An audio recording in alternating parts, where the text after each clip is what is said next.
आणि इतर सरांवर प्रेम करणारे उपस्थित मालेगावमधील प्रेमी आणि माझे अधिकारी म्हणून मित्र, पोलीस खाते खरंच विचित्र आहे.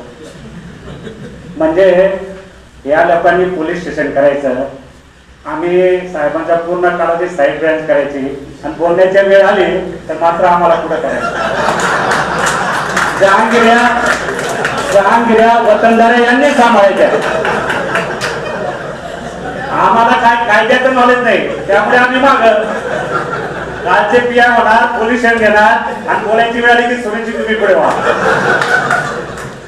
ठीक आहे मित्र, मी जेव्हा इथं आलो ना तर डायरेक्ट पवारवाडीचा काही दिवसाचा चाल होता. त्यावेळेस नेमके साहेब डेप्युटी होते आणि साहेबांचं ते रूप पाहिलं, मला वाटलं जग मारली आणि मालेगाव मध्ये आला. मी देशपांडे साहेबांना फोन केला, साहेब मी चुकीच्या ठिकाणी आलो, मला पोलीस स्टेशन नको. साहेब म्हणते बाबा 2 महिने थांबतो साधे पडतं. सुरुवातीला असंच असतं मित्र, एकमेकाची ओळख नसते, स्वभावाविषयी माहिती नसते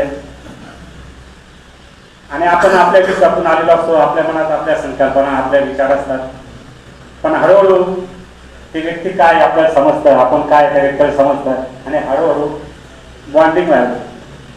रस्त्यात मुलगी भेटली, एका दिवसात आपलं प्रेम होत नाही, हळूहळू ओळख होते, चर्चा होते, एकमेकाचे सभा आवडायला लावतात, मग प्रेम होतं. तर मित्र, हळूहळू साहेबांना नेमकं काय हवं ते मला समजलं. लोकसभेला चांगलं काम केलं, माझ्या सुदैवाने शेतपूरत आला, शेतपूरतला मी फार चांगलं काम केलं. मी म्हणाले साहेब